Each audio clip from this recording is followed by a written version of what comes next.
you heard before, but I was just running through the different scenarios that we'd be looking at. If WA is able to pull off the win. Yeah, of course, that throws us into the world of LPA average, or least points allowed. Yeah, so if Western Australia win, they need to concede less than 24 points in winning. You know what I love, mate? Being in a commentary box with someone who knows something about numbers. So what was that? Repeat that? So if Western Australia win, they need to concede less than 21 points. And if Queensland lose, but concede less than 24 points, then they will still go through as well. So, all right. There we go. So many random ramifications where simply winning might not be enough. Exactly. Which completely contradicts everything I said in pre-game of Victoria and New South Wales. Yeah, so if the Western Australians win, 42-30, then they'll still not have enough. Yeah. In order to make it through. I know it sounds a little convoluted initially, but really the system is there to reward good defense throughout there and also discourage running up scores. Of course, if it moves to the second one, which is maximum winning margin, well, the most you can get credit for a winning margin is 35 points. So even if you beat someone 100-2, you're still only going to get 35 points margin out of that. So once again, it's more about not conceding points. So the huge shootout that Western Australia and Queensland had on Monday is obviously playing factors, particularly for Western Australia in this case. Obviously, Queensland can breathe a little more easier because they've got the second win on their belt. But yeah, obviously, for the defending champions, they're going to want to just put all that out of question and just head to Saturday with the only team with 3 wins. Yeah, well, that's it. Queensland, they can come out and win this game 2-0 and they'll be through. All they've got to do is, they win by a point. They'll definitely be through and they'll be playing Victoria. So a Queensland win makes everything a lot less complicated. And that being said, I'd love to see the drama of course you trying to work out who's going to go through. But a massive, massive game here for Western Australia. They'll have first use of the football, assuming we don't get an onside kick recovery here from Queensland. You can see your eyes lighting up to do the numbers. Should WA pull the upset off here?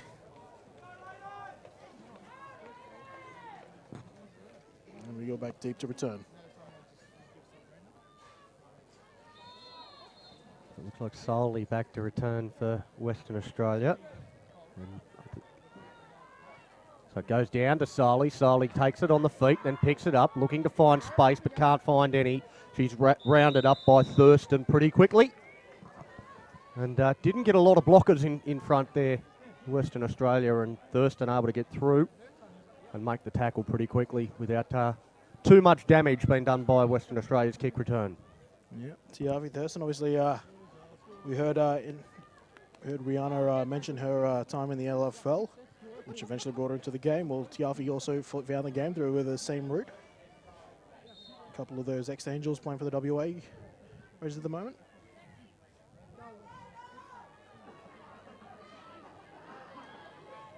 Western Australia with Ludovine, their quarterback. As they go to Grace Honda, Honda gets away from the first attempt, but then is driven back by Brandy Klukas. Yeah, it'll be interesting to see how they work to get Honda out in space. I'm still also always surprised about how they continue to use her more on that more standard running rather than I liked it when they used her in speed options and pitches and screens, stuff to get her to the outside. But at the same time, she's also a physical runner. So maybe that is the justification behind it. I saw her finish off some runs with extreme vigor the other night. Well, that wasn't that bad a snap. It was just put down by Devine. Yeah, would hate to see that be the reoccurring theme. We've already seen one team there suffer from some snapping issues. Devine, we saw on night one that she does have a very nice arm. We saw a couple of very pretty long plays, and already at about third and 16 or 17 yards here. Well, the good news for WA is the rain stayed away. It was looking ominous at times today here in Perth, but at Percy Reserve, dry as can be. Couldn't link up there with Wells Harrison. So fourth down, that'll send out a punting unit here in Queensland. Yep, they with a sort of slower turnover, they finally get a chance to send Kestra Trias-Mono back to punt return.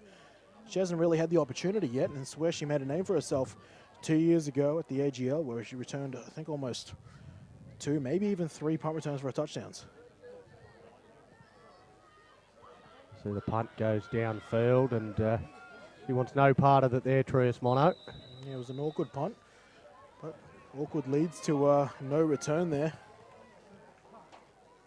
Trias-Mono, it looks like she'll stay on the field to play some offense. And while WA would be happy with that punt, they wouldn't be happy with that first drive overall. Having to hand it over, a big 3 and out. Now their defence gets an opportunity to try and contain this classy. And Trias-Mono, she gets a chance to run. She didn't get a chance to punt return, but here's a chance to run and gets about 12 or 13 yards and picks up a first down straight away. And it just shows you the individual brilliance. Now, this is a combo we saw at Patches last game, Lulale and Trias-Mono. So it's Trias-Mono. Oh, what about that footwork from Trias-Mono? She uses it again and tries to stand up the WA defender in Jordan Rowe, but Rowe is up to the task. And you would have seen on the highlights some of the ankle-breaking moves Kestra Trias-Mono possesses, and sometimes it's just dead set Barry Sanders reminiscent of the way she can just stop and make moves she has no right to do. The defender thinks they do everything as we look back as Ulale takes a carry now. Look, Ulale running through the middle and some power running. So we've seen the speed and now we see the power and all the weapons that Queensland possess. That's why they are the tournament favourites. They just keep moving further and further up the field. The Lollipop men, they haven't had to turn over that first down marker at all. They will after that one, though. Queensland finally make a meal out of something. An exchange issue there between Liz Ulale and Casey Cubas, who's the starting quarterback today. Looks like they keep alternating. It was Cubas' first time, Lauren Evans, and now it's back to Cubas. Cubas again looks up. Throws long, trying to find where the ball is. There it is. It's with Cubas still. She didn't throw it. She pumped, then she ran. Well, that's the, I suppose, the problem when we look down this end of the field. We rely solely on the monitors, so what you're seeing is pretty much exactly what we've got to call from when it's down that end of the field. Call that the free fuel. Pump, pump, pump, run. So now going the run with Trias-Mono through the middle. Almost seems odd to see almost a dive play there from Trias-Mono. You're used to seeing her get to the edges, but just looking like she shows that she can be productive up the middle too. And again, this hurry-up offense really, really worried Western Australia last night against Victoria. And again, they seem to be struggling with it. As Trias-Mono, she gets away. She's going to be hard to stop. She won't be stopped. And there's the first touchdown of this game number 6. And it goes to Kestra Trias-Mono as Queensland get first blood in this game. Yeah, good drive there. Obviously, they're looking to make up carries for Kestra Trias-Mono. I think she might have only had 1 touch last game at New South Wales. Of course, that game was called at the half, so who knows what plans they had for the second half, but she gets on the scoreboard early. Nice block from Cubas, by the way, as well. So Cubas looking to go with the arm, throws over the top, and 2-point conversion successful. Taken by Riley Hodgson. And that'll be 8-0 to Queensland early on in this one. A good start. Queensland just kept rolling upfield, and they made it look very easy. Yeah, tried to have a chat to Riley about her performance and how she felt about it. And I wouldn't say she was upset about it, but she certainly didn't give me a whole lot there from it. She seemed a little disappointed, but maybe that's the catch they get to going here. I think at times you can still see Riley take over a game. We've just been yet to see it this tournament. Perhaps just dirty on the commentary team. We've been pretty harsh on her, I think. But I don't think we can be any harder than she probably is on herself, to be honest. We see a good catch there to convert that 2 points. And she was very, very open too. It was a good throw from Casey Cubis as well. So there's a few people that need credit for Speaking about plays that a bit conversion. dirty, what's his name? Miss Fuller there. Cody Fuller was upset that we missed her touchdown the other night. So it's a good kick though from Fuller. It goes down and a breakaway here from Solly. And now the ball comes free. Well, I think it's hard to find where the sideline is there. I think the ball might have gone over the sideline before Queensland jumped on it. Yeah, we'll take a look at the replay here. I think Sammy's sideline might have saved her. She has a bit of a hurdle here at the end here, which sometimes frees up that ball. You can see, look at the way she's holding it like a loaf of bread at the run. She makes the right move of changing arms and creating to the sideline, which ultimately probably saves her in that scenario. But when she makes the exchange, it's not quite clean, and she ends up holding it like a loaf of bread up and down vertically, which just, as the old Dane saying goes, you take away the 4 points of contacts, and that ball can come jarred free. Well, there was only a bee's wing from the sideline, and Queensland coming up with the ball. Bee's wing, hey? Yeah, we'll go with that. Oh, no! Well, they've dropped it there anyway with Devine. And this time Queensland. Whoop. No, we were getting Lots something. of It's an waving. incomplete pass. Yeah, I was about to say, that's still, even though it's not conventional, that is still a pass. Of course, we go into the worlds of tuck rules and all that sort of business with Tom Brady, but I think I'd be okay with a... she was trying to project that ball forward, so I wouldn't lose any sleep over that being called an incomplete pass. Well, you might want to go out there and tell Ella Briscoe, because she is not too happy with that call. Sure, I'll hear about it unless she watches film.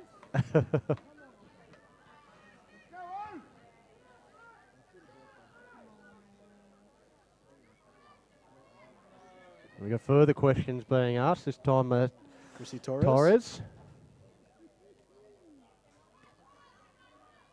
She's used to calm conversations through her work. It was very diplomatic. calm. You're not going to change the official's mind no matter how much you carry on. So Just ask them for clarification, mate. yeah, Consistency. that's it.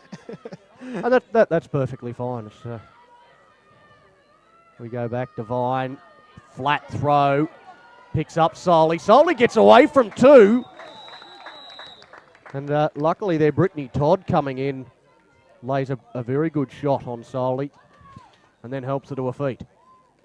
And Solly proven to be a bit slippery early today. Being able to slip and slide past the first tackler, and it's leading to plenty of post-contact yardage.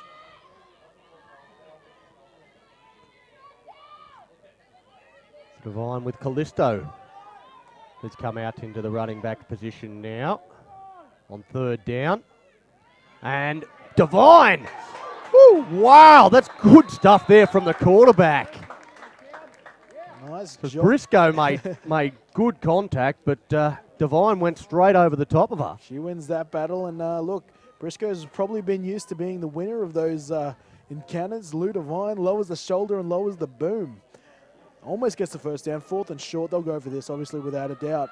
It's 4th and almost nothing.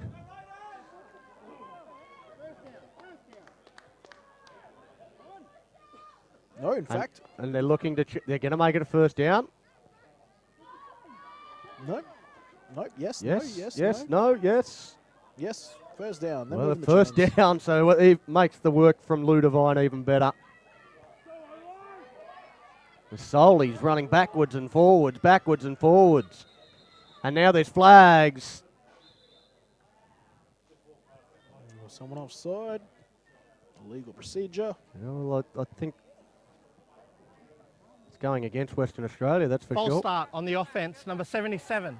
10-yard, 5-yard penalty, first down. Katie Callaway, a little bit too over anxious. Cost the team 5 yards. I'm just going to say the shout out to the head referee today is Sean. Oh, geez, Wonga. I've got to read Miles' chicken scratch handwriting. Apologies, Sean, if that's incorrect. We'll go through the rest of the officiating crew a little later.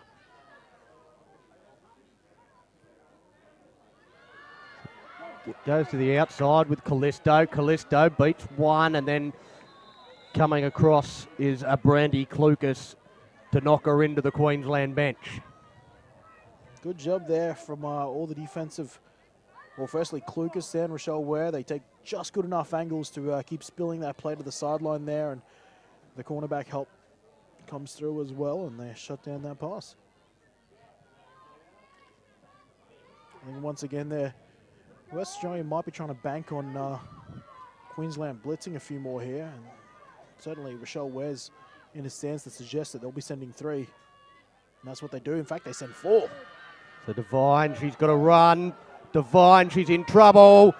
She's in more than trouble.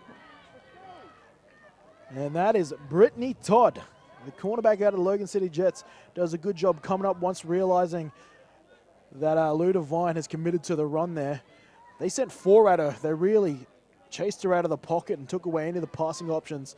That was a well-timed blitz, and they got the desired result. I saw Rochelle Ware sort of came up then clutching her chest, but it looks like she's going to shake it off and stay out onto the field. And fun fact, I said it was unusual to see Rochelle Ware at defensive end. She did tell me, in fact, she very rarely plays it, if at all, so that's why she's back out of linebacker. So big play here. Devine gets it out, and some fantastic defence once again from Queensland. Keeper That's Anderson. on Anderson, yeah. And the whilst they're not playing in zone, they're Queensland.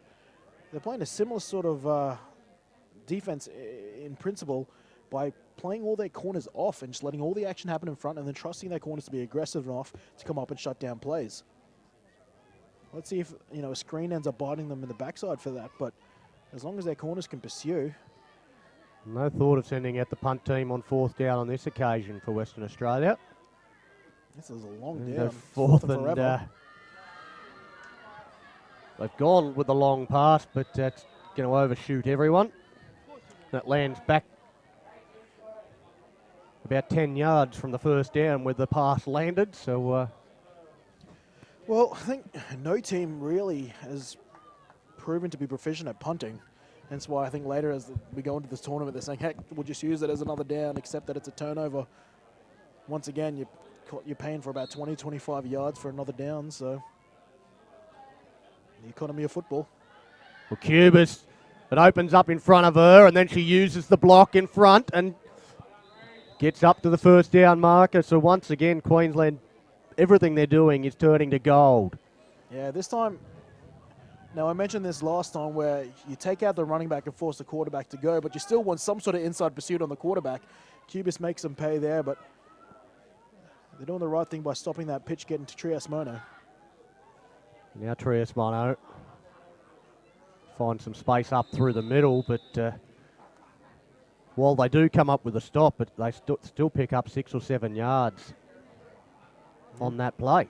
Trias Mono looking like she's taking the lead back role here in this game. We're still yet to see Christy Moran. Maybe just resting Moran up. As they go over the top, Hodgson. and there's Hodgson, and she is coming into this game in a big, big way. And I think she's just short of the goal line. I didn't see the arms go up. And we'll get a better look of it here there, Donnie. See Kirch. Back to live action. They're going quickly. So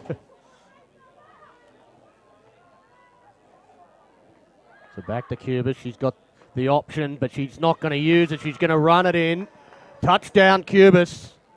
Cubis can get tackled 3 feet short and should fall over the line still. All of her and 183 centimeters of her. And well done. We saw Catherine Kirch, desperately coming in trying to stop her, but went down low and she was able to get across. So here's the 2-point attempt. Again through the air and just put down there. Cody Fuller was the target. And was that 15? Is that Rowe or Coombs? Coombs? Sorry, Adrienne Coombs. getting her hands in the way. We saw her affect a couple of the passing lanes 2 nights ago there. Almost getting a pick herself and then jumping in the way of a flat pass. That she's got that, well, nowadays the prototypical corner build, that long lean build, which helps get in the way of some of the receivers. So She could have a heck of a future if she keeps developing.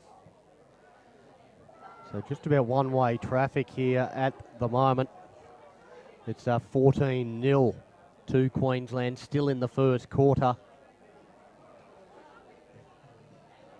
And of course, WA, they're about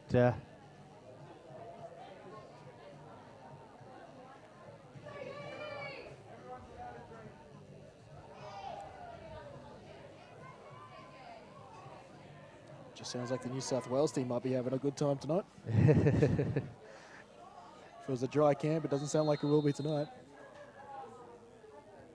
Well, New South Wales at this stage looking like they'll be playing the WA Raiders for third place on Saturday. But they'll have a few days to recover if they do have a big night tonight. As that one sits up, it's picked up by Maravik. Maravik beats the first tackler, gets around the second one. And it was Brandy Klukas who was beaten in the first instance, came from the backside. And puts Maravik down, but a couple of good plays from WA. The kick returns solely, and now Maravik. Lucas has proven to be quite the special team worker, whether it be receiving kickoffs or certainly gunning down there. Constantly got a nose around the football. So Western Australia, it's important they get something going on this drive, and Callisto. She seems to really enjoy the contact, Callisto. Yeah. Loves going up through the guts, and She does, and she's also proven that she's got a bit of speed. I remember when she scored a touchdown when they got her on a screen, and she shot down the middle of the field. And then even last game, we actually saw her play more on the defensive side of the ball and still go looking for contact. So, good hard-nosed player, Callisto. I think she's just made her way to the sidelines after that play, and Grace Honda back out onto the field. Let's see if she... I want to watch Grace Honda just to see if she lights anybody else up. It was a great highlight of her coming through on a screen and lighting up the safety. I'm not going to lie, I wouldn't mind seeing that again. Well, here we go. Out to Harvey. Nicole Harvey. Levelled out on that far side after taking the catch. Now here's something worth discussing. We were wondering where Miss Brown was, the Yes. deep threat from game one, and I was led to believe she has kind of had a bum ankle since that game, so they've had a chance to rest her. They really want to keep her for Saturday if that's a possibility. They're really only going to play her if absolutely necessary tonight. And on top of that, apparently she has got national lacrosse to play soon after this tournament, so they're trying to do her a goodie by saving her a little bit for that. Pump. Then goes out to O'Hagan. Great hands! O'Hagan, Sally O'Hagan. She was brilliant a couple of nights ago, and she starts off well here as well. Absolutely. We saw her and Gray, but Hagan did this twice last game where she just uses her body to box out the defender. Reminds me of Antonio Gates in the NFL and all those good tight ends who know how to use their body and just shield the ball away from the defender and claim it. But that's only half the job. Then you've got to catch it, and that's what she's done every time. So, well, it was fantastic hands there. She had to stick a mitt out, and it just stuck. So they moved the sticks, Western Australia, as they look to get something going. Now to Honda. Honda can't get away and flying through. there's a whole bunch of it. Tony Connolly, one of those. Ella Briscoe all around it.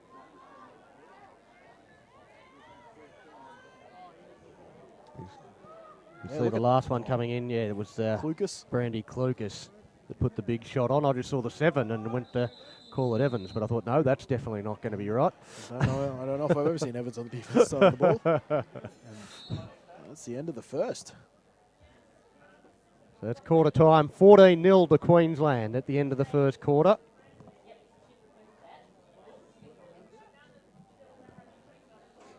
And I'll take a bit of a walk here and take a chance to regroup a bit. Right now, this game's probably going the pace Queensland wanted to. You know, they've been successful almost every time on offense right now. The drives have been consistent and of high execution.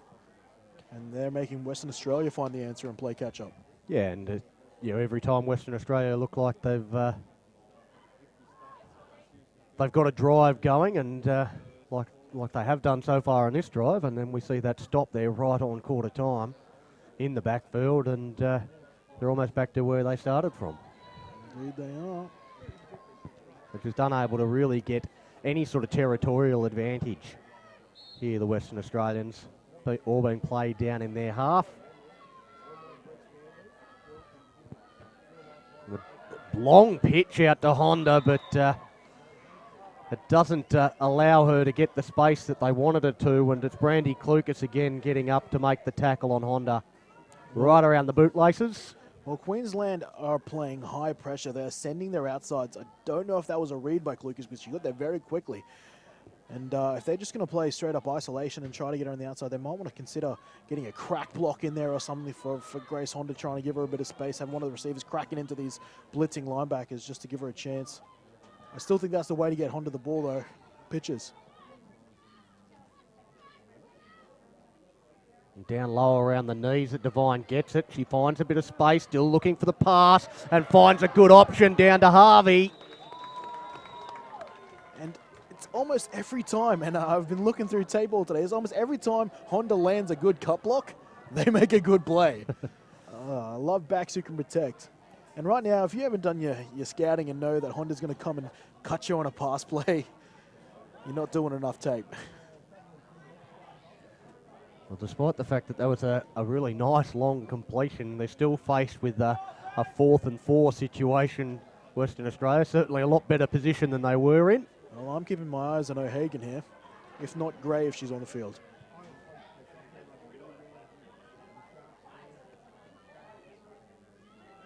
We reverse, and it's with Harvey, and Harvey will get the first down and maybe even a bit more than that.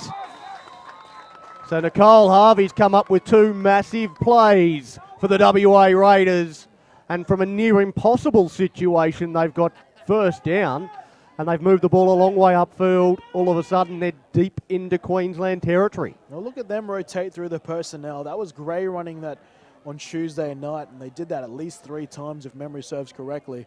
This time they run the same play, use Harvey, and she produces the same result. Well done. Western Australia again setting up. Devine. She shaped to throw it out. She had the option and just runs it herself because Queensland were up in Honda's face there if she had given it to her. She picks up some good yardage. That's how you defend the the speed option there. The outside, the play with outside contain takes out the running back, and you trust your inside players to come and flow into the support, and that's exactly how you defend it. You see too many players we saw, especially early in the tournament, trying to take out the pitch player. That's exactly what the pitch is designed to do. We're down here, 2nd and 4. We see the setup here from Western Australia.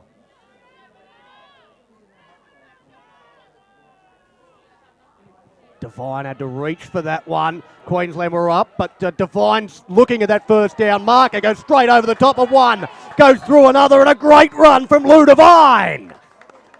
Oh, Tim Tebow's come to Percy Reserve. Look at her bowling over defenders on the outside and the perimeter. Well, it's not too many quarterbacks you see just barreling straight over defenders, but Lou Devine, watch this. Whack. Sit down. Look at the way she squares up, just dips that shoulder a bit to make sure she comes as the lowest player. So right on the attack now, 1st and goal. I think Western Australia took a timeout there. 1st and goal on the 5 for Western Australia when they come back. This has been a heck of a drive. Right now it's all black and gold.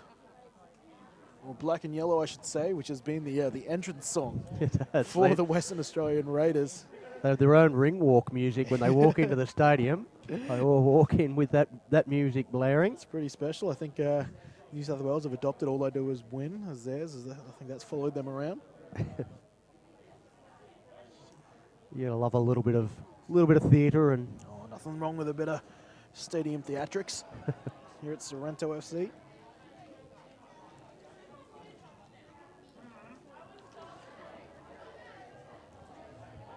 Well, they'll be right back in the hunt, and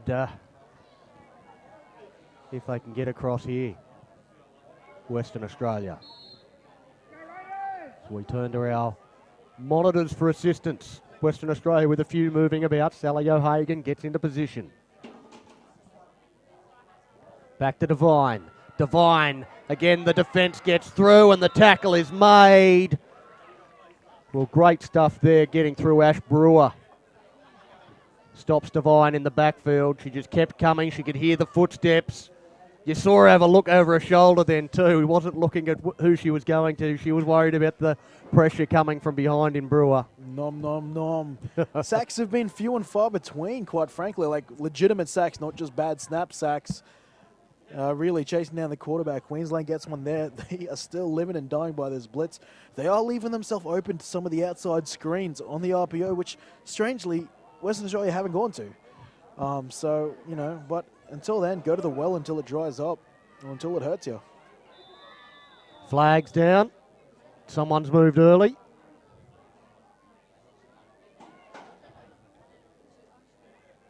Delay of game on the offense. 5-yard penalty, second down. Well, someone didn't go early enough. Yeah, quite the contrary. But it's actually interesting. Again, I think maybe at the most we've seen that once happen this tournament. Again, a penalty I'm used to seeing when you get to the state level, even with all the preparation, sometimes communication can break down, and you see that a couple times a game. But still, good job by the coaching staff and the girls. Back to Devine. Goes over the top. Oh, O'Hagan! Well, there was a great hand in there from the Queensland defender. Keeper, I believe, Anderson. Oh, that's perfect technique there. Playing the trail technique, probably playing man coverage. Gets behind a player, and as soon as that ball's made, you jump in front, use the opposite hand. The way she saw on the replay there, the way she had her opposite hand still trailing the defender, so if she needs to make a tackle, she can. Perfect technique there from Jessica Anderson. Fantastic camera work there as well to capture that perfectly. Plenty of pressure coming through, gets it over. Again, looking for O'Hagan. And she threw off her back foot there once again because she's in the face of a couple players coming through. That time, who is it getting the free release? I think it's Queensland defensive tackle. Juanita Hall. Juanita Hall from the Gold Coast Stingrays. And that's where everyone thinks that the blitz creates room for the outside linebackers. When you start getting success with them, then the blockers start looking towards the outside, then your interior rushers start getting into the action. So I tell you what, they don't get as many sacks as the outside linebackers. So when they get the opportunity, they want to take it. Looks like we got Klukas down. Yeah, Klukas getting some attention there.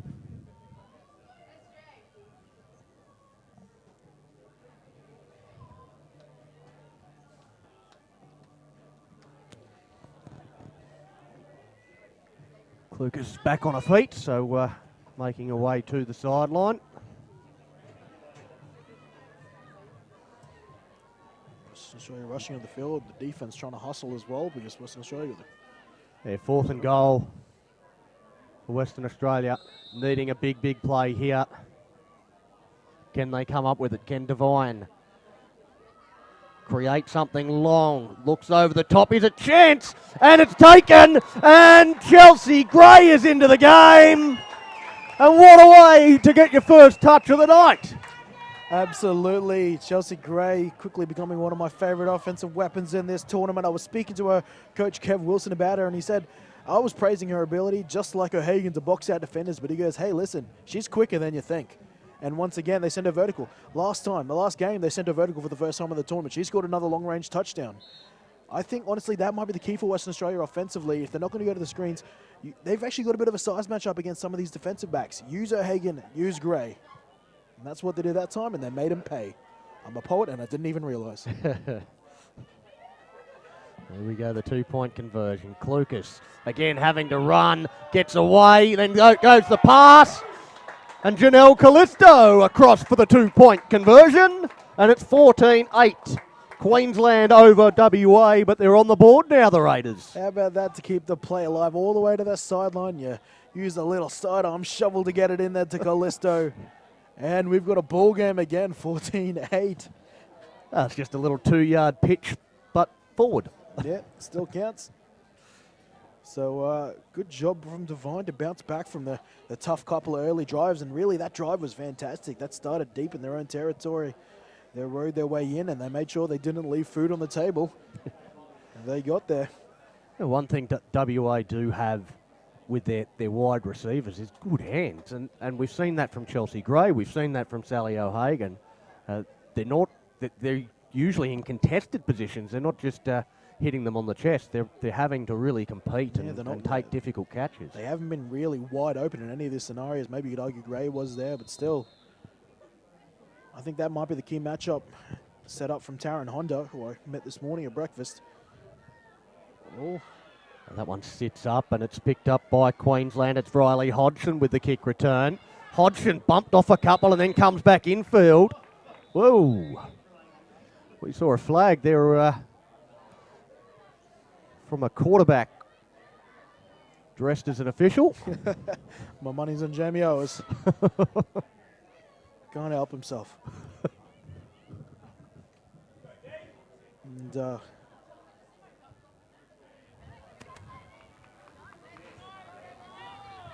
Personal foul, face mask on the kicking team number 11. 15-yard penalty, first down.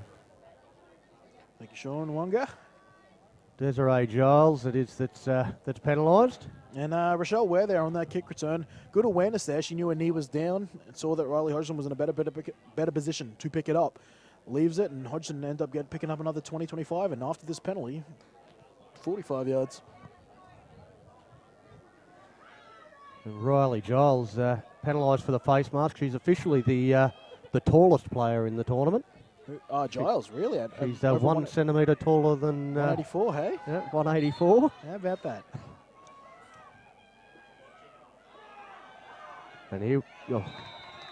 Well, Cuba's really sold that. I thought she still had the football, so I was running with her, but it was Eulali. And it's a sign of good mechanics when you're fooling camera work and commentators there. It means you're tucking your arm back in and you're simulating it, not half-assing. You're doing all the little things. Cubas drops back and goes long and well defended. Well defended there by Jordan Rowe. Yep. Oh, I thought that was a flag being thrown in. It's the ball boy throwing it in. But that's the first time Marissa Hayes has been targeted deep. She's been hitting the flat a couple of times, and yeah, no good no call. Anyone who might have been thinking that was pass interference, Marissa just tripped over.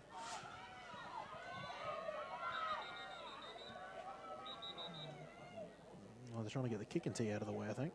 What was I hearing? Something about a tee.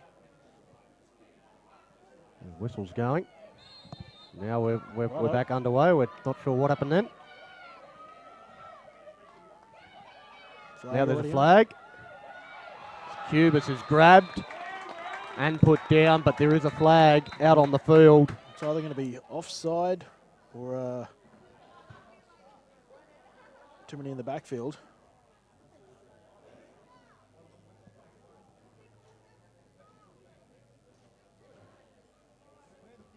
I'm hearing some chat out of the Queensland side on now. Well, they're asking Adrienne Coombs if she wants to accept the penalty, so it's declined. Illegal formation on the offence, too many players in the backfield. Penalties declined, brings up fourth down. Once again. You saw the white hat go up and ask Adrienne Coombs what she wanted to do, and that's usually a pretty good giveaway as to who the penalty's against. Once again, Western Australia taking the downs rather than the distance. Well, it opens up here for Cubas, but it closes down pretty quickly.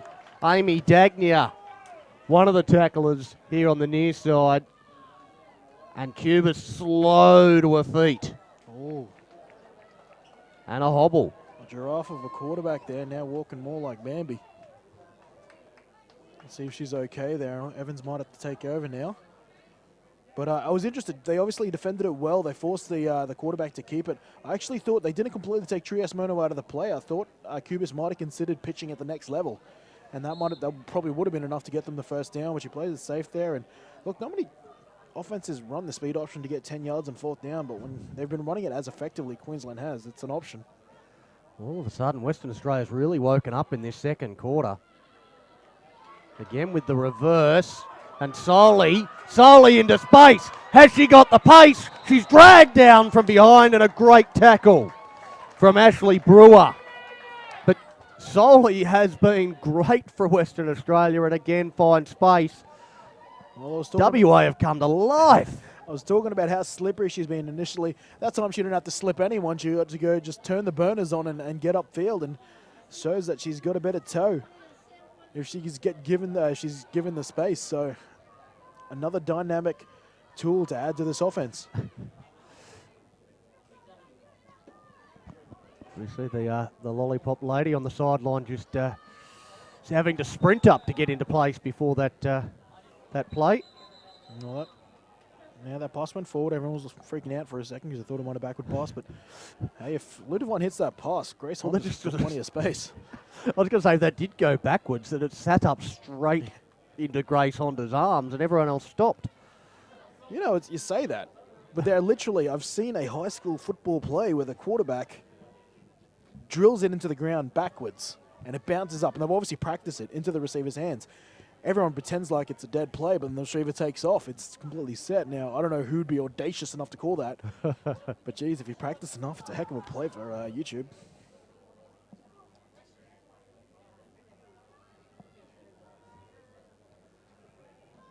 Yeah. Whistle on the play, the pass is backwards. WA will repeat the down, first down. Okay, Well, there you go. The pass was backwards, and there was a whistle. Maybe I'm in a bad position. It was pretty much in line where I'm sitting. I thought it went forward. Right, Well, we got repeat first down. Grace Honda wanted to play on, and but there was a whistle on the play, so Honda laid someone out on that right-hand side, but it's Queensland that come up with a stop on the left. And I was worried how Queensland would defend these outside screens, but once again, they're just playing it by coming up and playing aggressive enough. I mean, if Western Australia are brave enough to try a little double move, that could lead to a big play, but it's a long play to develop, and against a blitzing Queensland defense. Again, Devine steps back under pressure, throws it up. There's 3 Queenslanders, there's only 1 Western Australian. And unfortunately, Nicole Harvey unable to get through the traffic and get to the ball. It hits the deck, and we're looking at 3rd and 15. Not sure what route concept that was there, but she was in double coverage. Safety played, keeper Anderson played over the top there.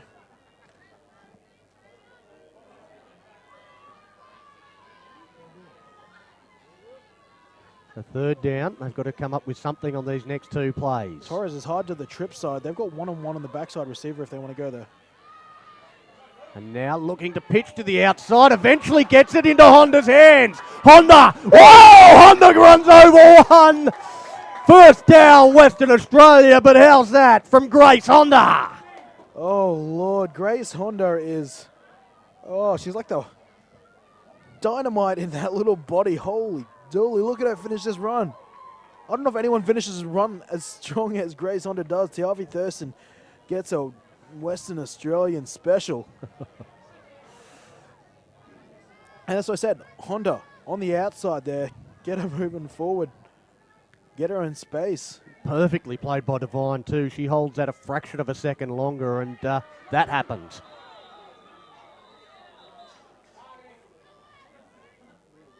That's interesting there. I mean, I don't know why they whistled unless there was a defender offside. Got there unabated to the quarterback.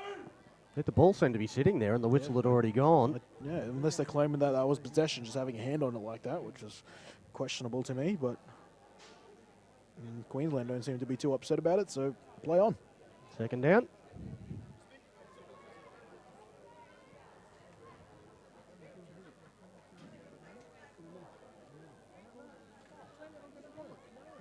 Just trying to keep my eye to see if Gray's on the field. She isn't. But they're also in that form where reverse back to Harvey might be on the cards. Step out, they look for Maravik. Maravik picks up a couple, but it'll be third down. Jeez, these defensive backs are doing a really good job. It's not easy to don't get screens on the type of defense they're in at the moment, but they're doing it.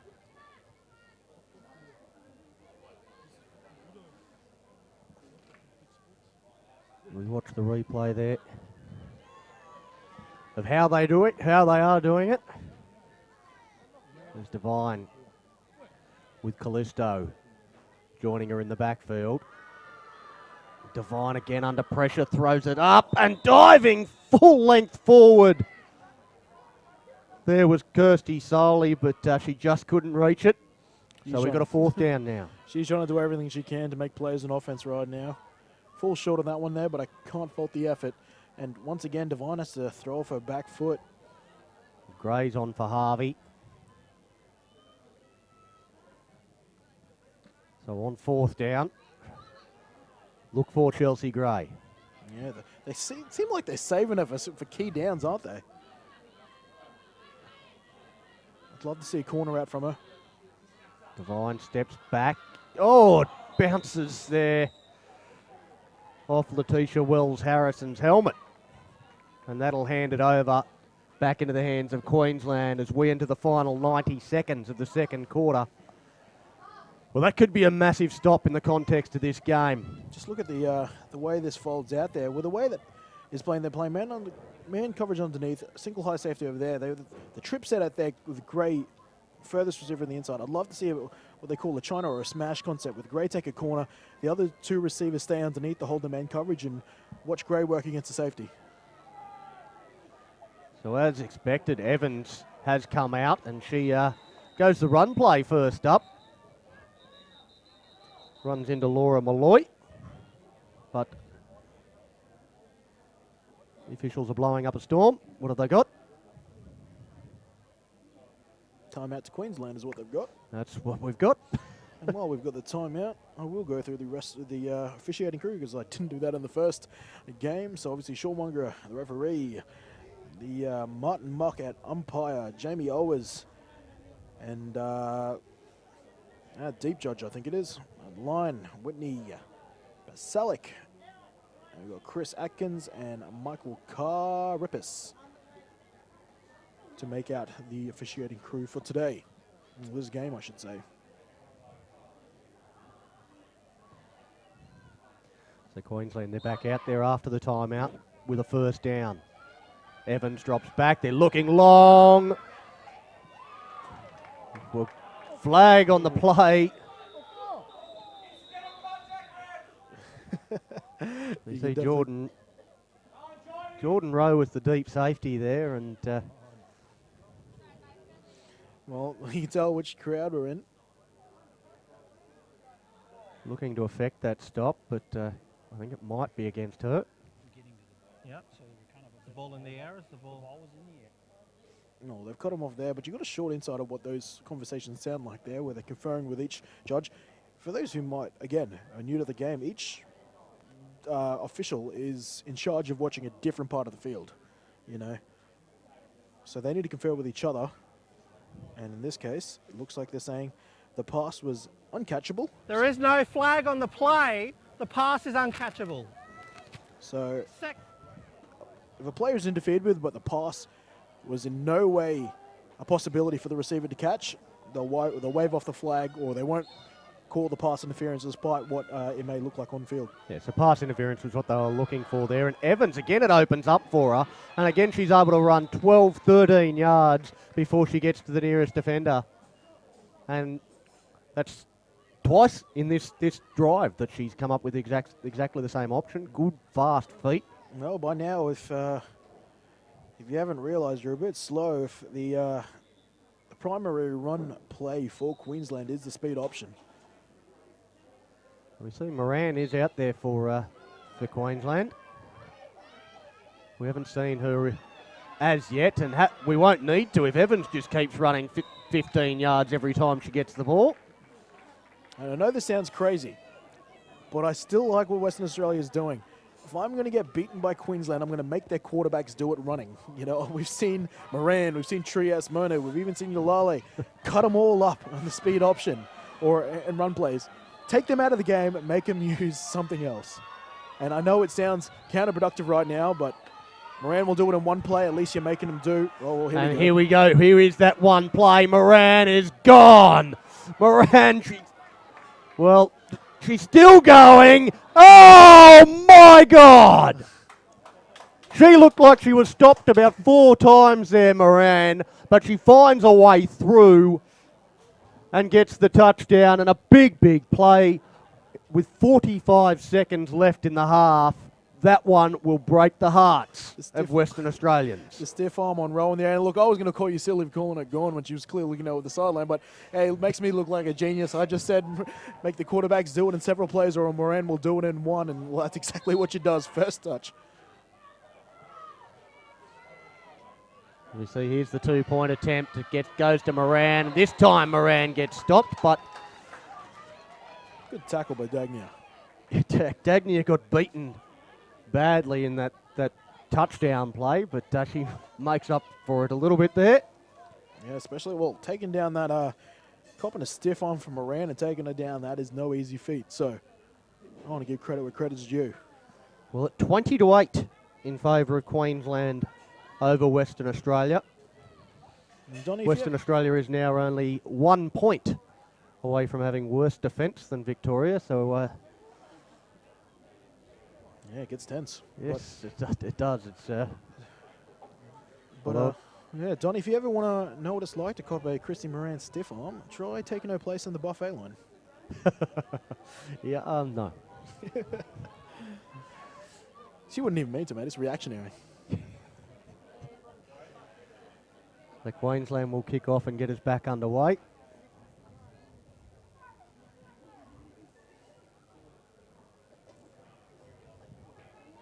And can Western Australia come up with anything special in this final 45 seconds?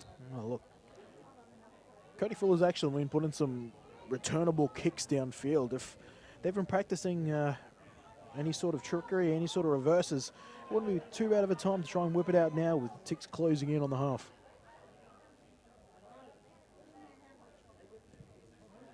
Again, gets underneath it and puts it down. It's taken.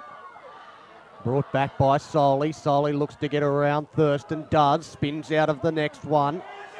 Struggling for every centimetre. And, geez, I'm so impressed with Solly's effort tonight. Every time she makes contact, she is not willing to die on first contact. She's driving her feet. She's flailing her arms.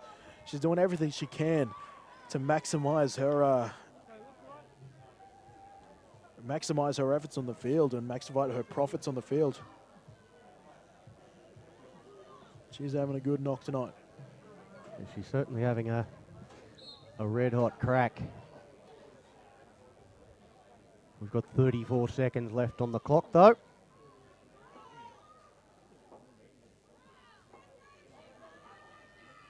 And Devine, well, she was certainly thinking about what she was going to do with it before she had it then, and I think that'll wind the clock down. Nope, it won't, because we'll see a We've got to timeout. stop timeout, so they've stopped the Western Australia. They're not prepared to go into half-time wondering. Man, to repeat my sentiments on the kick return there, once again, if you've got any trick plays, now's not a bad time to whip it out. And Well, last time they used a trick play, the officials blew the whistle early, and I don't know if that could be a potential trick play. an accidental trick play. Current Outback Australian, junior Outback Australian head coach Luke Chapman. He has a play called God's Play, and this would be an absolute dream. He probably used it a little bit earlier, actually, to create some sort of air and mystery, but he has ridiculous success with a double reverse pass he calls God's Play. Any junior Outback players, I'm sure, will tune in and agree with me there.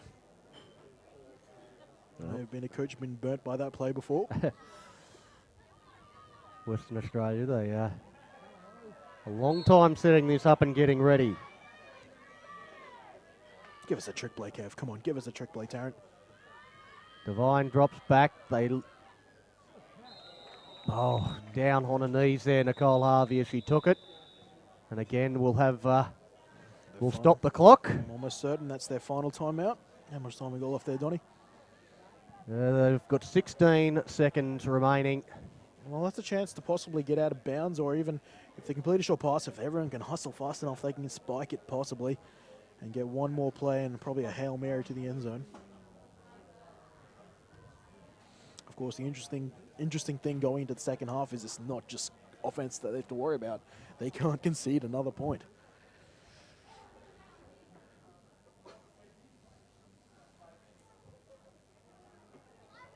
Well, effectively for Western Australia, the scenario doesn't change. They've got to win the game, and if they win the game and score more than 24 points, then all of a sudden Queensland's defence comes into it, and they drop by live Victoria as well. Yeah, it's a scrub like that actually. So, yeah, it becomes very confusing. Yeah.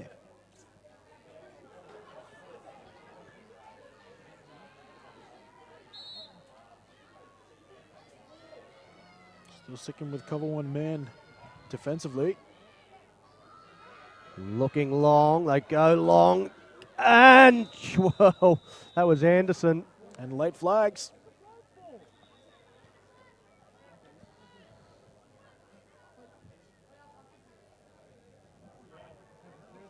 That one was incomplete. We'll see what the call is here.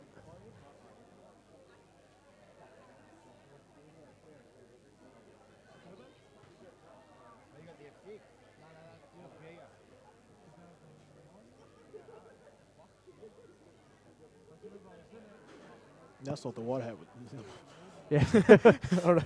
I think Martin Buck's trying to get some camera time here. You forget what hat I think he's forgotten what hat he's wearing.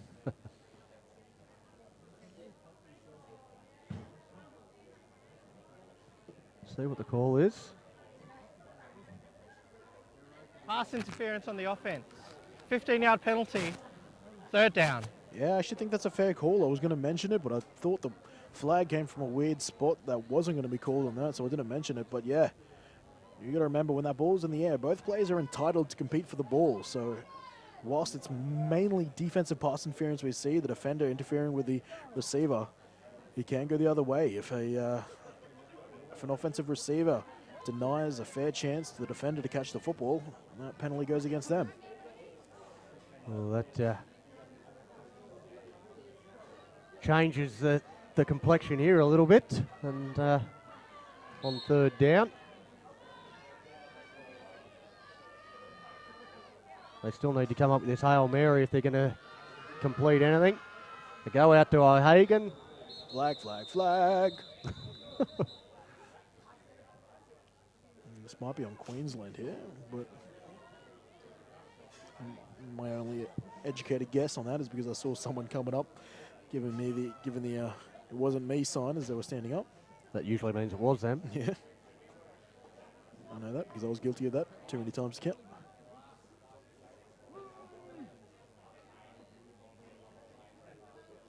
Holding on the offense, number 71. 10-yard penalty. Remains third. Oh, it was wrong. In this case, it was the "Where's the flag, sir?" hands.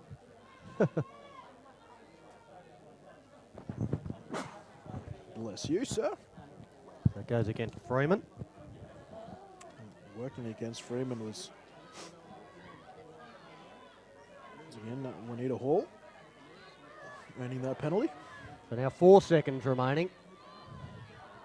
Yeah, I'm surprised the DBs aren't playing a little deeper here for Queensland. This will be the last of the half, and Devine gets into the backfield, but she will be stopped, you would think, although she does run straight over the top of Anderson. However, coming across, and the tackle is made by Rochelle Ware. And that should take us to the half, and obviously, oh, did I hear offside? No? There it is, Yeah, half-time. I was surprised there, but I guess it's a conservative play call there, and you never know what can happen with the old speed option. But I'm not choosing to throw one deep there, and they'll just take this to the half. What are we at, 20-8? 20 points to 8 in favour of Queensland over the WA Raiders at the half. But they were numbering up and trying to stop Christy Moran from having her usual influence on the game. In the end, it didn't really work because she... I'm still on board with what they're doing with the speed option. I know the quarterbacks are getting big chunks of yardage at the same time, but it's still a better price to pay than letting Moran or Trias-Mono jump 60 yards down the field. Janelle Callisto gets us underway. And perhaps not the person you want to kick it to is Trias-Mono, but, well, they get through and Desiree Giles it is that stops her. Yeah, they say they're not scared. They'll kick it to Trias-Mono and they'll show they've been working hard on the defensive side of special teams. Look at, oh, wow, maybe I do see the size of Desiree Giles now, actually. Especially right next to the 5'3" running back that is Kestra Trias-Mono. It goes back to Evans. Evans to Trias-Mono, who looks to find some space, and geez, that footwork's good, and look at the pace. There she goes! Trias-Mono, they won't get to her! And what a start for Queensland.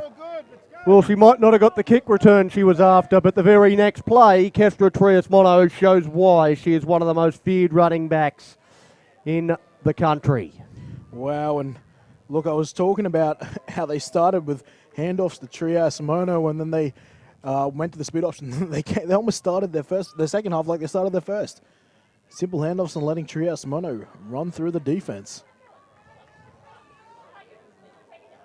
So Evans to Trias-Mono, and she gets the 2-point conversion as well. And, well, this Queensland juggernaut keeps trucking along. Yeah, and just in the blink of an eye, we go to 28 points to 8, a 20-point margin is opened up. And, well, one thing that certainly does do is it ensures that Victoria will definitely be in the final. So we'll definitely finish in the top 2, even if Western Australia comes back and wins this game. So they will be defensively above Western Australia, and if Western Australia comes back, then it'll be Western Australia and Victoria. But yes, I'm looking over. I think Victoria's still here, so they're watching live, not on the stream. But I don't know if they've done the maths, but if they have, they'll be breathing a sigh of relief. Either way, they're in. In Queensland now, they absolutely have to win. It's ironic that by them scoring so many points, it actually makes it even more imperative that they win, because if they don't now, they're not going to be in the final. No, it's a funny world we live in. Change your kick-up. Marissa Hayes taking over in the second half. With a 20-point margin, I'm sure they don't feel too much pressure at this stage. The kick goes down, and it's fielded on the bounce by Veronica Marovic. Marovic looks to get around one, and Rochelle Ware held on and was not letting go. Yeah, well, special teams wise, it's like it's Clucas one side, Rochelle Ware the other. Beware the Ware.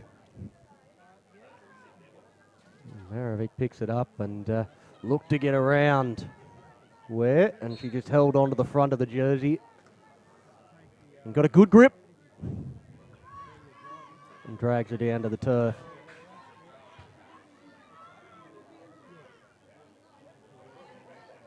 The WA offense, what have they got? They look for the running play with Honda. Briscoe and B. Clement, they combine a takeoff there, and a good job by the Queensland D-line right now. They held the offensive line in check, didn't allow them to advance forward. 28-8 in favour of Queensland over Western Australia, as the Raiders come back to the line with the ball in hand. 2nd and 9. Devine, she has to take the run herself. She's looking to protect the ball. She picks up good yardage, a couple of yards, so it makes this 3rd down a little shorter.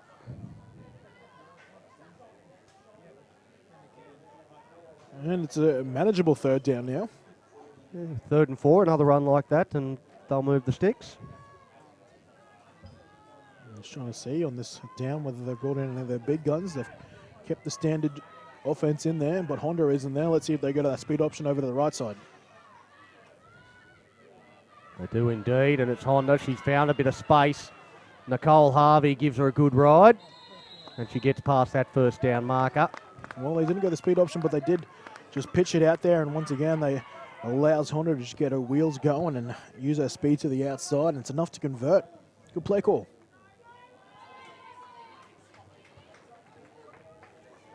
I thought she had an opportunity there, Honda, to actually go the other side of Nicole Harvey, who was giving her a bit of space, but she sort of ran into the defender in the end there, Honda. Watching that replay.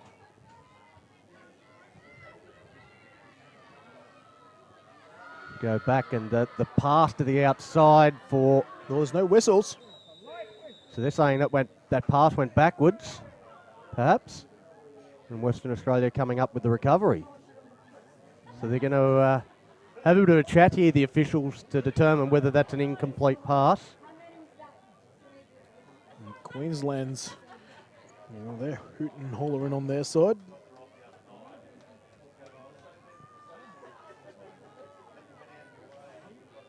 In any case, it will be second down. And they're going to call that a Goes back on the fumble field. recovery loss. Donny, middle receiver on that trip side out to the open. It's Gray. And they go that way, so Gray gets the stiff arm out and looks to pick up an extra couple of yards after the completion.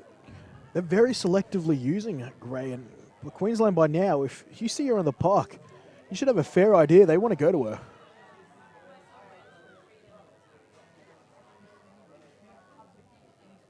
Ash Brewer was that came up with the stop.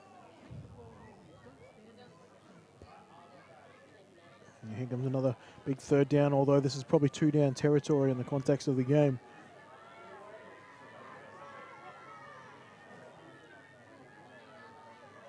Let's see what we've got here. Drops back, Devine throws it into O'Hagan. O'Hagan, she's beaten one and having to come from behind there, Torres, to make the tackle on O'Hagan, and she has been another huge target for the West Australian offence on big plays. What did I say earlier? There's your matchup. You know, Anderson's doing a valiant job, but O'Hagan, she'll win those battles. I think you just treat her as your bell cow right now and just keep going back to it. And when they start doubling up her, bring Gray on and throw to her. Intermittently, you can mix in plays with Honda. Like, the pieces are there. Western Australia again, their drive, this has been a good drive so far, an ordinary snap, a reverse to Gray. Gray is covered up nicely though there, where.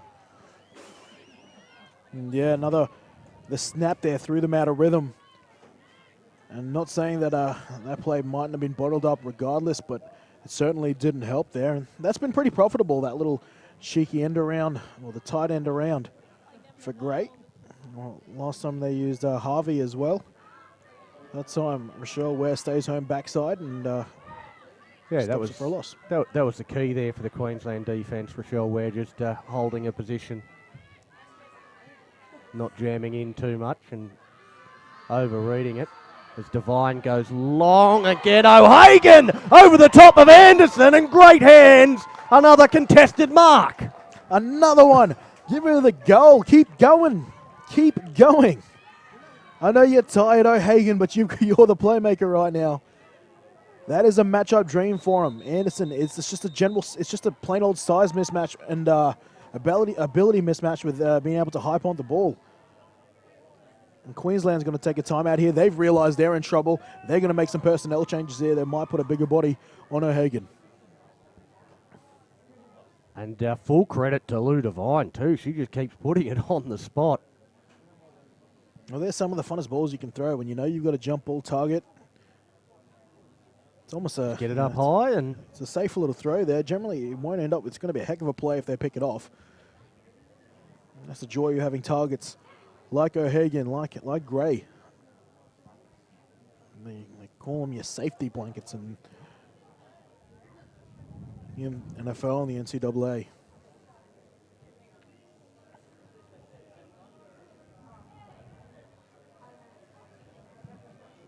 Trying to think about any of the more taller defenders they have, any of their linebackers. Maybe they'll consider putting Briscoe out there. I'm trying to figure out. they've Yeah, got because now. difficult to see for us from this angle. You can't actually see the 88 on the near side. So somebody's ready to go. The Raiders are ready to go. There's Gray on the right side. Devine looking to run. Devine. We know she doesn't mind the contact, but it's ripped out there by Rochelle Ware. And we can't get too much vision there of exactly what has happened. But watch Rochelle Ware here, ripping at the ball. And there's looks some like yahooing Queensland's got from the it. Queenslanders. I think they've come up with it. The ball comes free, ripped out by Ware. And then it's a fight. I think B. Clement might have came up with it. Rochelle Ware, what a heads-up play. Looks like WA is going to take a time out there. They need to quiet things down to really accept just what happened there. And look, she's a physical runner, Lou Devine, and there's certainly pros to that, but sometimes it does free up the opportunity for the defense to strike at the ball. And that's very, very smart play there from the Queensland defence. Gray again, though. She had a one-on-one coverage over to the right side. And now Wilson's probably arguing that a knee might be down, or... Well, I don't think he could make that argument. Yeah, no, it seems pretty clear-cut to me. I think perhaps maybe claiming that the WA defender got to the ball first. But Maybe got possession and she was down. I don't think he's had too much success there, Kev Wilson, by the look on his face. Whatever it is, he clearly disagrees with it. Sure we'll hear about that at the bar tonight.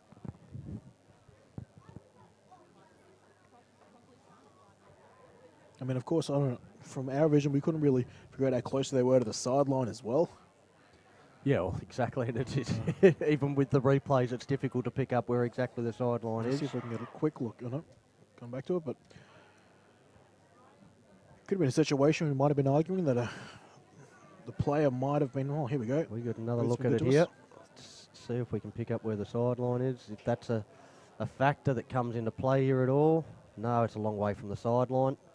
You see the WA gets a hand on it first. I think he's probably claiming that she's got possession there, and because she's down, that should constitute possession, which I guess is probably the fairest argument. The WA... First down. First down, Queensland.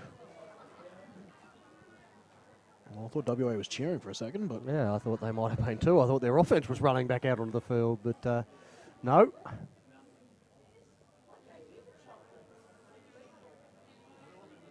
Well, Officials still trying to sort this out. in that respect, Kev does have an argument there. Oh, hang on, was there? So that There might have been a penalty at the end of all that, because they're getting. unsportsmanlike conduct, perhaps? Well, it's the only thing that really could be. Might be on the side. It might have been on Kev as well. May have Or- been. If not, certainly the sideline. We only caught the back end of the reasoning from the white hat there. So, and now Queensland bringing it forward through Yalale. And another option, just picking up good yardage through the middle. All their backs present different skill sets. It's actually really fantastic to watch. You have Lalo, who's definitely more of the downhill runner. Christian Moran, who can kind of do it all. Chris. There's we go, Yalale Sam again, so they run the same play. When it worked the first time, not quite as effective the second time. Dagnia involved there coming up with the stop. They still picked up 5 yards. You see them going away from the speed options now. Maybe that's an indication of how healthy Cubis might be. Because if you lose one quarterback, you certainly don't want to put the other in danger. Evans puts it up in the air and it's picked off by 18-year-old Olivia Craigie. So a big moment for her. Well, it's not the cleanest ball out there. It's been underthrown. Pass intended for Riley and just got underneath it. Good job.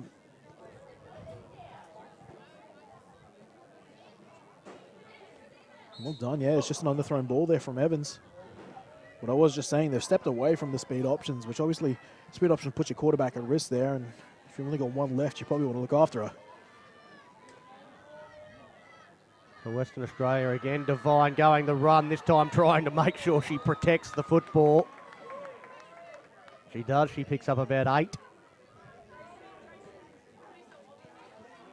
And we'll be faced with 2nd and 2. Maybe a bit longer, 2nd and 4.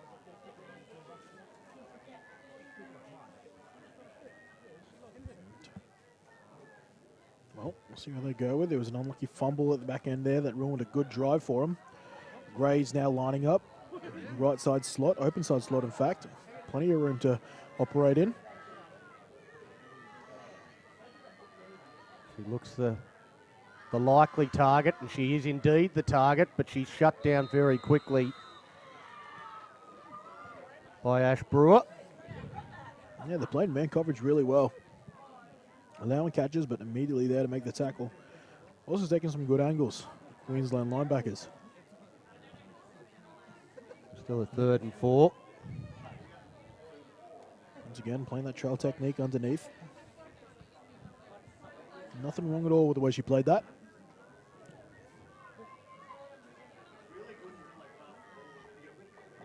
Gray stayed on. There's the snap. Holds it out, and we got the run play with Callisto and a 1st down. And a flag. Or did I just see a football being thrown in the background? There's a football in the background, I believe. Eyes deceive me. But that's a good balance. You know, they've thrown to the outside twice, obviously with Gray in there. That's attracting some attention. That freed up some space on the inside. They got a power runner of Callisto back in. Great play design. Yeah, I was quite impressed with Callisto's work early on the first night against New South Wales. It's interesting tonight. No one's really been a quote-unquote workhorse. They're really sharing the load around, which I'm almost critical of because clearly their playmakers right now are Hagan and Gray. We've got no O'Hagan out here at the moment, but another run. Quarterback draw. Tell you what, Devine is certainly working very, very hard and slowly to her feet there. And she's been asked to do a lot. She has been, and she's got more to do. Down 28 points to 8, the Western Australian Raiders, as we enter the final 2 minutes of this 3rd quarter,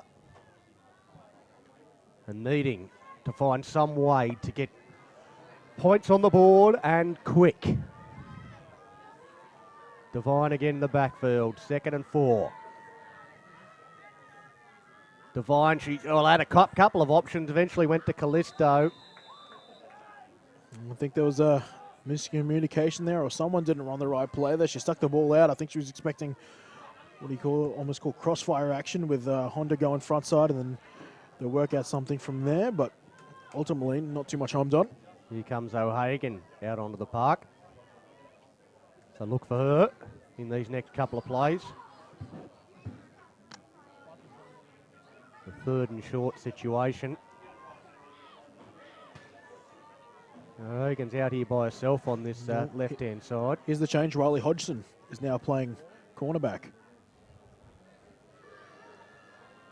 Gets it out and looking for O'Hagan, and it's juggled but eventually taken by Ella Briscoe, and Briscoe into space. She gets a good block, gets away for one. Can Briscoe return it for the touchdown? Indeed she can. Ella Briscoe, intercept, return for a touchdown, and you've got to say that is the ball game. We are looking at Queensland versus Victoria in the final. Defensively, that is the first defensive touchdown of this tournament by my count, and that showed plenty of awareness on that play. Ella Briscoe eventually keying on the fact key downs. O'Hagan's on the field. They want to go to her, and they've gone to the slant the last 2 times they did. She cuts underneath it. Look at her immediately. Well, she's already, by the time they've got the frame on her, she's already looking to jump that route. Hodgson plays on the outside. She gets the inside cut. She's waddling her way to the end zone and has a convoy of blockers and does a good job breaking tackles. Great play there by Ella Briscoe. Good heads up. We get the 2-point conversion now for Queensland. Evans goes to Trias Mono, and have a go at that footwork once again from Kestra Trias Mono. It's difficult for Amy Dagnier to handle I don't know anyone who can run it in and away better than Triasmo. She runs at you, then away from you. And she does it so quickly that you can't do anything about it. So now 36 points to 8, Queensland over Western Australia. And that scoreline, it doesn't seem fair. Yeah, they're trying. Western Australia are trying.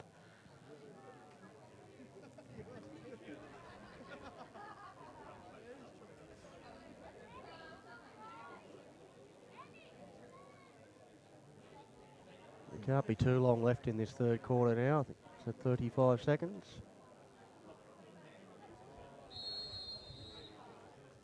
Yeah, they're trying to do the right thing, trying to get to that playmaker there, but eventually they're key on it there. You need to have the alternative available, whether that's a backside slant to take advantage of the space vacated by a committed linebacker or a play to the flat. We mentioned in the setup that WA, O'Hagan was the only player on that side of the field, and Queensland are now going to recover it from the kickoff. And everything's coming up maroon. Indeed it is, and sometimes it's a bit of Murphy's Law, isn't it? When things start to go bad, especially after a big play, big change of pace play like an intercept return for a touchdown. And right now the coaching staff need to get behind their players and focus on finishing strong. He'll almost every other coach, that'll be their moniker, finishing strong, or their motto or saying. The defense back out on the field. They wouldn't have been expecting this, and there's some good play from Bubba. Wyomio Tagianono gets through and makes a stop on the backside there. And all the outside actions actually kept Bubba pretty quiet. You know, she was a huge name in the game against Victoria. But style of offense, these types of backs, hasn't led to her doing a lot of work. Now Trias Mono. See that time Amy Dagnier getting up and attacking her at the right angle and sort of forced her to go back infield to where all her help was. And that is three-quarter time. 36 points to 8 in favour of the Queensland Sun Devils over the WA Raiders. Well, with Queensland on the route they're currently taking, and the fact that they are sitting all but in a championships contending spot, let's see if they start rotating some of the depth in. Yeah, undefeated, in front by quite a lot. You have noticed Moran has taken significantly less carries. She's, what, one run for a 40-yard touchdown? So there might be a chance to get some time into some of their other squad players. But to be fair, especially on, like, I've noticed on the D-line front and to an extent the offensive line, they've kept the rotation going throughout the entire tournament. So they're trying their best to keep all their players fresh. Obviously, we've seen the quarterback rotation. We've now seen the running back rotation. The linebackers have been mixing it up, although Briscoe has probably taken a strong majority of the snaps, especially in the absence of Aroa Tulloch. They obviously, between Briscoe and Tulloch, they were the leaders and the play callers of this defense. So can't afford to take Briscoe for too much, I suppose.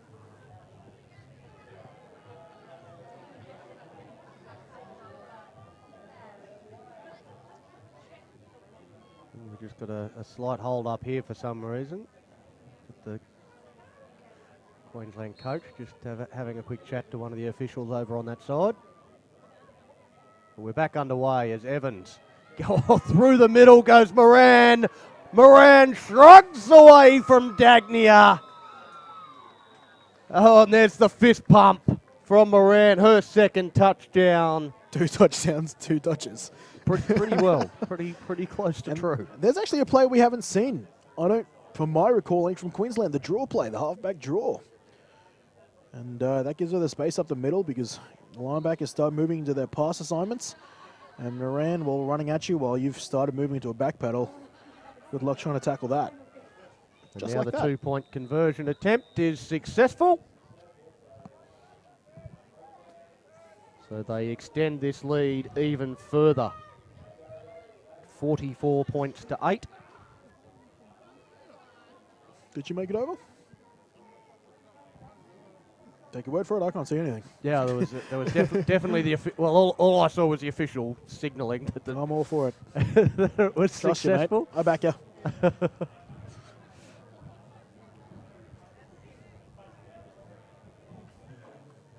It's we're almost getting to that 35-point margin. And so explain to our listeners again, once they get to that 35-point lead, Queensland, what's the change in the game from that moment? Well, not that from a table standpoint, it won't affect it too much because they will win on head-to-head, but ultimately if it came down to everyone being even on defensive points allowed, which is hard to imagine, it would have moved to average winning margin.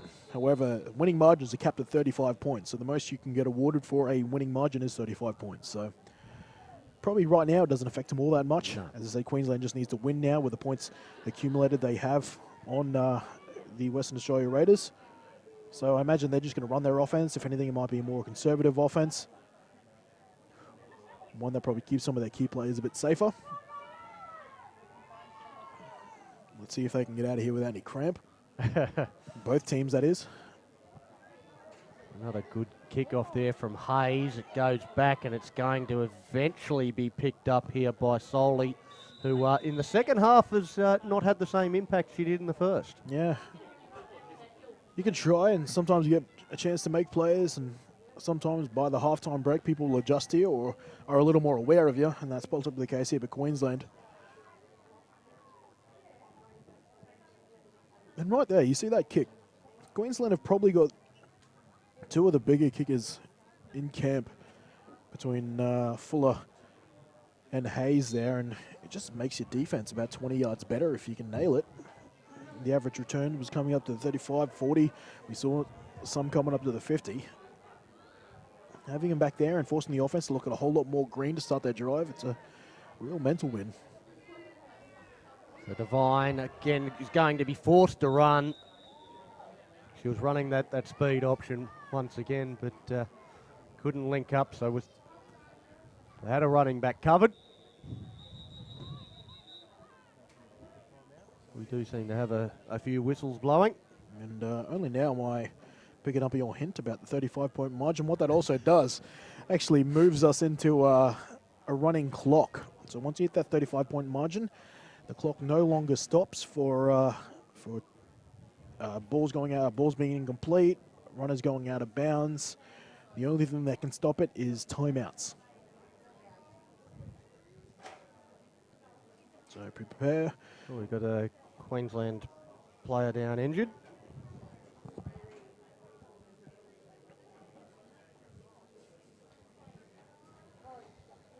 I think it's Jessica Anderson. She's up on her feet though. Enough to be joking around with her head coach. She's probably trying to hide the fact that she might be cramping. No, actually, it's probably a shoulder. It looks like a shoulder injury there. She has been giving and taking a lot of hits today.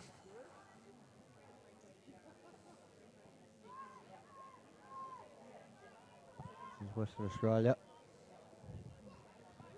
back with the ball. 2nd and 4.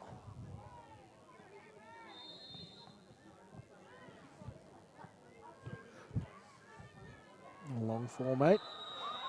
4.9. So call it. That's what I call a long 4, mate. Could be 5. But it's more likely 4. And that pass, fortunately, I think they're saved by the incomplete pass rule, the play moving forward. As the Perth doctor comes in and drops this Percy reserve here, another couple of degrees colder. So you're wise enough to be wearing a jacket tonight, mate? Yes, yeah, got the big leather jacket. Get me through the cold tonight. They go the run with Grace Honda. Honda with the stiff arm into the face of Olivia Craigie. Ella Briscoe. She's stiff arm on her own team now. Yes. The other 10. Yeah, no, Honda's still a bunch of excitement in a running back. Whether she's breaking runs or laying people out.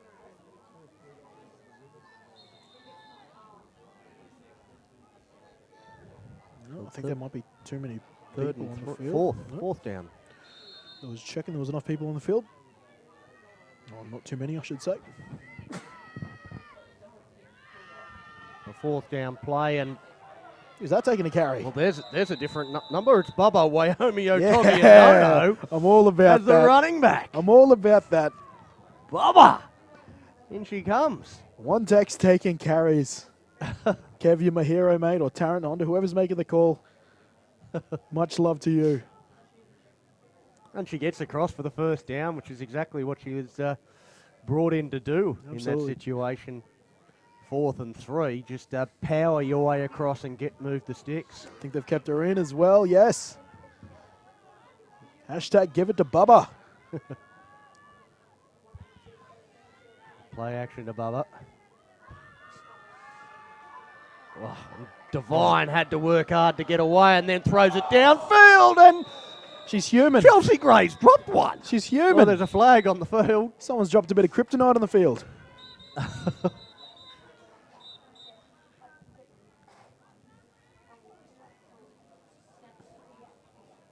They've blown up a storm. Flag in the The middle of the officials. field. Some stern words. Official about to announce. Eligible downfield on a pass, number 72 on the offense. Yeah. 5-yard penalty. First down. Against Shawnee Wilson. And yeah, the rule that's coming up a lot for both of these teams, and it is something I did get to talk to, and I might have mentioned this in one of the earlier games with Kev Wilson, with having a team that's so brand new and teaching him a system like the RPO. One thing he found a benefit of is that he didn't have to unteach them certain things. So usually, as the both run and the pass is an option, the offensive line on a run play usually getting downfield, and you have to sort of unteach them that for the RPO. And he says that's something he didn't have to do because these players were all so fresh to it. So look to Honda now for the run, but nowhere to go. Tony Collins in on another play. This is Juanita Hall, Ashley Brewer. 3 different clubs getting in on a tackle there. So they went backwards even further there, the WA Raiders. And all the hard work of getting that first down basically undone, and they're back to where they were on the last set.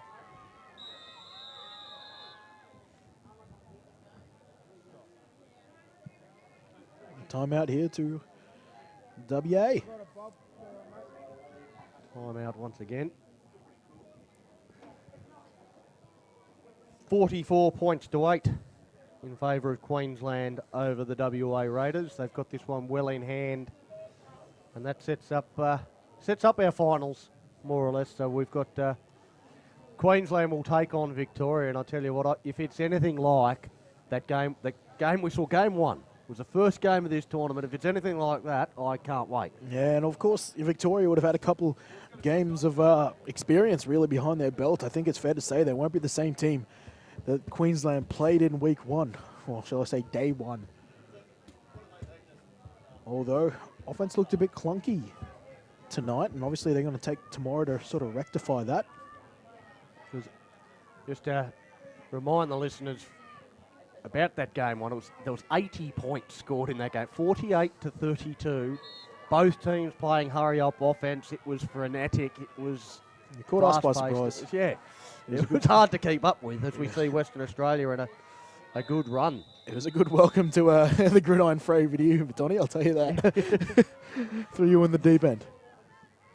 Yeah, it was expecting the slow stop-start nature of the game, and we didn't get to see any of that in game 1. It was very fast-paced. Neither team liked to huddle at all, and there was no chances for replays between each play at all. Barely got a word in, mate. It was certainly a challenge for local media services company who were providing all the live streams of all these games. I think even they were caught off surprise. They've done a number of games now, but probably not one like that. Goes back, Devine throws to the outside, picks up Grace Honda, but Honda again is shut down very, very quickly by Ash Brewer. And this Queensland defensive unit just keeps coming up with the right plays. And again, you can tell Ash Brewer's been around this game for a while now. This is at least her second trip with the Sun Devils. She might have even been part of the first one. She's been playing on the Logan Jets under originally Pete Farrar for a long time, now obviously under Andy Miller. And she takes a fantastic angle and she's been doing it all night.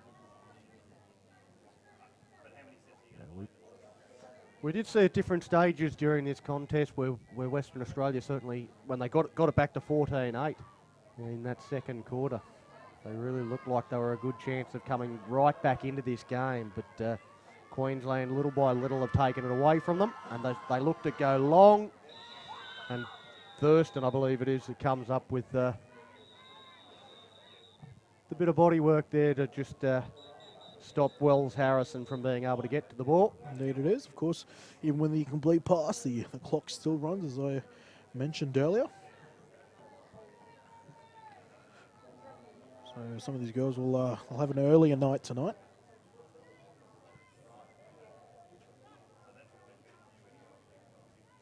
Sarah Kane, that was fourth down, I believe.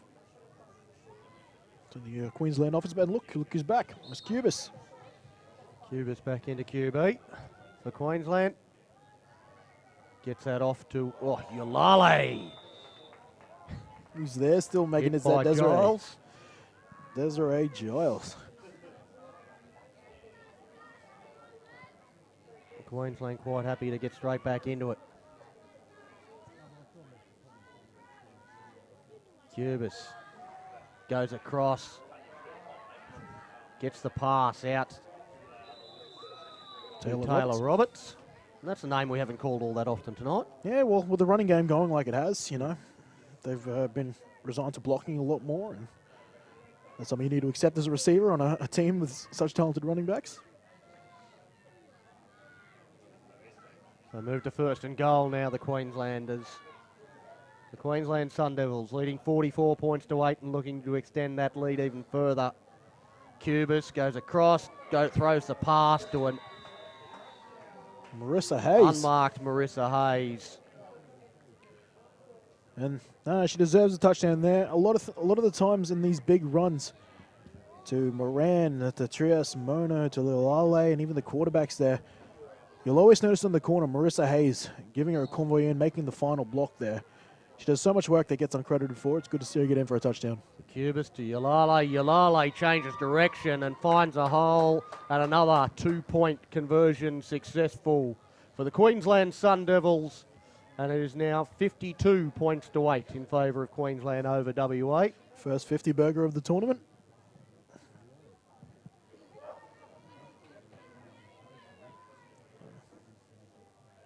You see the love Yulale's getting from her offensive coordinator, Rachel Duchman, on the sideline, dapping up all her offensive players.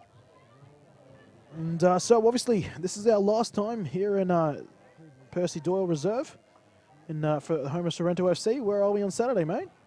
We're off to The Western Australia Athletic Stadium. Mount Claremont somewhere? Yeah, well, I need to look that up. the WA Work it out I'll put so you I on the show spot, up. mate. You've been so well in the notes, I thought you'd be all over. I think it's the WA Athletic Stadium. Yes. I believe so. Obviously, classing it up for the grand final. Yeah, there was at one stage talk of having the entire tournament there. I think it came down to cost in the end. Then we wouldn't have to climb up through this. We wouldn't have the opportunity to climb up this scaffold, mate. Exactly. We've got to get a video of that happening at least once. I'd rather not. As Hayes gets it underway. Oh, and it's put down. Here's a chance for Queensland to recover. But Western Australia do dive on the football. Well, it's ticking. 125 and ticking. Come on. Let's go, WA. Get on the ball. Let's finish off strong.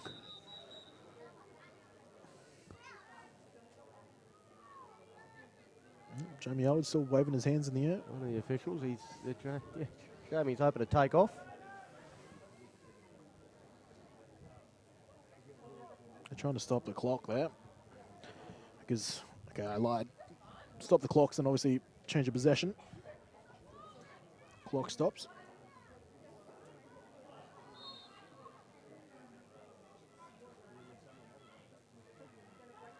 No, Queensland's trying to hold on to the defensive record they've worked for so far. Get the ball onto Callisto, and Callisto stopped in the backfield. The Queensland defence, they're still rolling forward, and they're going to play right to the final siren, and they're going to keep their momentum going.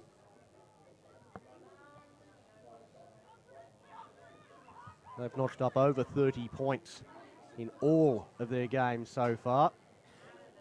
Of course, that 48-32 victory over the Victoria Eagles is the closest game they've had so far in this tournament. But, well, fumbled there by Western Australia. And, well, they've got to recover and regroup to get ready to take a third place challenge against New South Wales. And New South Wales themselves, they'll be desperate to find their first victory of the tournament, and if they can find one victory, they'll finish in third spot.